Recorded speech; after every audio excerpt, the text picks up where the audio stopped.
Il faut savoir que les puits ont une image très significative. Pour ceux qui ont l'habitude d'avoir des rêves ou de faire des visions, lorsque vous vous regardez dans une vision et vous voyez que vous êtes en train de puiser de l'eau, cela veut forcément dire que l'Éternel est en train de te révéler des choses inimaginables. Alléluia. Amen. Tu es en train de passer à un niveau excellent où tu vas voir des choses dont tu vas être épaté. Regarde quelque chose. Dans Jean chapitre 4, la parole de Dieu nous dit que, qu'est-ce qui s'est passé? Verset 10, la parole de Dieu nous dit, cette femme était venue faire quoi? Était venue puiser. Elle était venue chercher quelque chose. Donc ce qu'elle était venue chercher, c'était de l'eau. De l'eau, elle était venue chercher. D'accord? C'est le même puits. Elle est venue chercher de l'eau. Mais lorsqu'elle est venue chercher de l'eau, qu'est-ce qu'elle a trouvé? Elle a trouvé Jésus.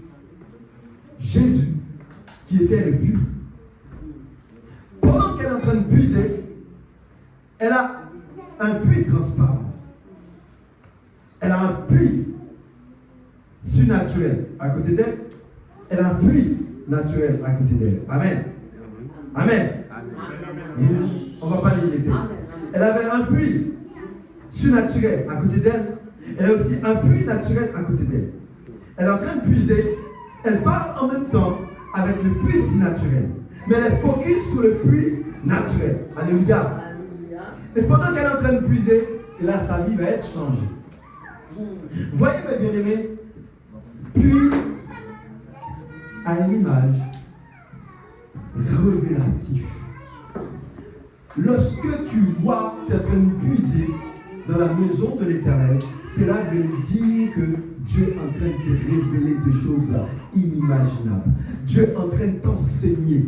Dieu est en train de passer avec toi à un niveau extrinsèque, à un niveau où il va te renouveler des forces, à un niveau où tu vas être boost de connaissances, boost de puissance intérieure, boost sur quelque chose qui va te faire sortir de ton zone de confort et te faire exploser en exponentiel. Vous voyez mes bien-aimés, cette figure de puits ici révélait que c'est que Isaac cherchait avant tout, c'était la présence révélative de l'Éternel, la présence, la révélation de l'Éternel. Voilà l'image de puits. Et c'est pour cela il est nécessaire de creuser. C'est pour cela il est nécessaire de creuser, parce qu'il était en train de fouiller. Et la parole de Dieu était claire. À chaque fois il y avait un puits, il y avait un holocauste qui n'était pas loin. Pourquoi? Parce qu'à chaque fois l'holocauste était là, on invoquait le nom de l'Éternel. Et cette pluie était là pour servir de l'eau, pour comprendre des forces. Alléluia. Amen. Amen. Vous êtes encore là? Amen. On est encore vivant? Amen. Amen. Amen. Amen. Je peux continuer? Amen. Alléluia. Donc, il y a pluie, mais aussi il y a de l'eau. L'eau est l'image de la parole de Dieu. Vous voyez mes bien-aimés, si vous avez la pluie, si vous avez les puits, un puits devant vous, c'est que vous faites, quand vous arrivez devant un puits, vous cherchez quoi? Vous allez chercher de l'eau. De l'eau. Vous voyez, ce n'est pas quelque chose difficile. Là où il y a pluie, ça veut dire qu'il y a un petit d'eau. S'il y a un puits quelque part, ça veut dire qu'il y a quoi? Il y a de l'eau. Si tu vois que tu arrives dans un puits, il n'y a pas de l'eau, ça veut dire que le puits n'est pas important. Il ne sert à rien. Donc, si tu arrives à un endroit où il y a le puits de Dieu, où il y a les robots, il y a les réobots, c'est la vérité, il y a la présence de Dieu. Cette puits s'appelait les réobots. Autour de cette puits, il y avait la présence de Dieu. Autour de cette pluie, il y avait la puissance de Dieu. Autour de cette pluie, il y avait la concentration divine. Autour de cette pluie, il y a un changement. Amen, amen, amen. Il y avait rien. Amen. Amen. Amen. Amen. Il y avait la puissance dedans. Alors, mes bien-aimés, même dit oui. Mais c'est normal. S'il y a la puissance, s'il y a de l'eau, s'il y a le puits, c'est normal, d'accord aussi. Mais juste ce que vous devriez savoir, et maintenant on va entrer dans le verset, dans le chapitre où nous venons de lire. Amen, j'espère que je ne suis pas trop tard. Maintenant, ce qu'il faut comprendre, mes bien-aimés, comment vous expliquez cela? Vous avez un puits. Amen. Et à chaque fois, vous avez des gens qui mettent des sables dedans. Comment? Et vas-tu faire? Là, je suis à l'église, là, c'est notre réaction à tous. L'église représente la pluie. Ne représente pas la pluie, et je veux dire le but. D'accord? Ou de la présence de Dieu. Où les Saint-Esprit est. Amen. Amen. Maintenant, ma bien-aimée, vous vous imaginez, nous sommes à l'église de Dieu, et vous constatez qu'il y a des choses anormales. Des poubelles, des poussières, des fatras. Tu vas faire quoi? Est-ce que tu vas fermer l'église et aller ailleurs? Tu restes. L'image n'est pas pareille dans le temps d'Isaac. La parole de Dieu nous dit, Isaac était dans son droit pour riposter et même pose des problèmes. Abimelech a décidé de lui confier une petite portion de terre pour travailler, pour faire ses affaires.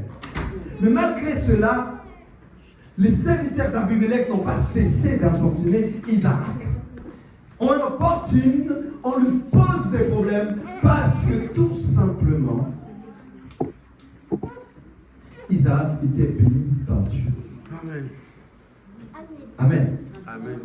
Tu vois, lorsque tu seras béni par Dieu, ben, tu ne seras jamais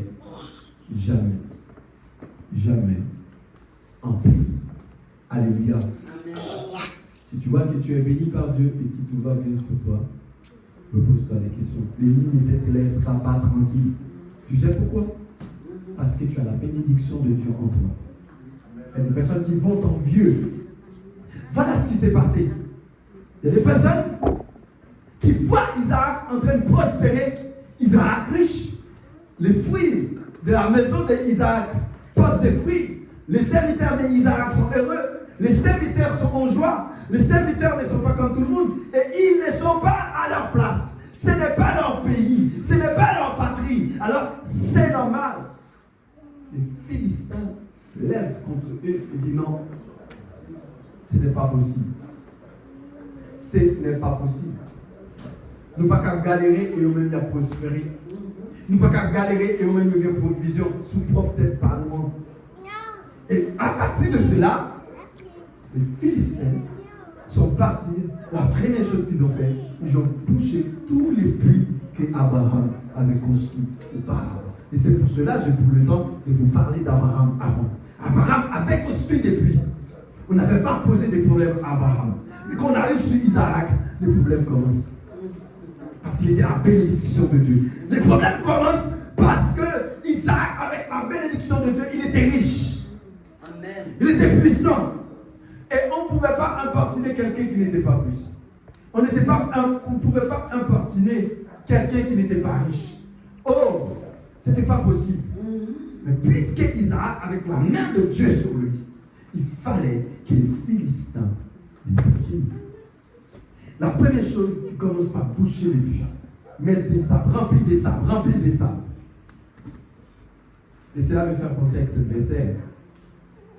Lorsque quelqu'un te donne le coup ici, vous lui dites, non mais moi chez moi on vous dit aile pour aile, dent pour dent. Amen. Il faut le dire.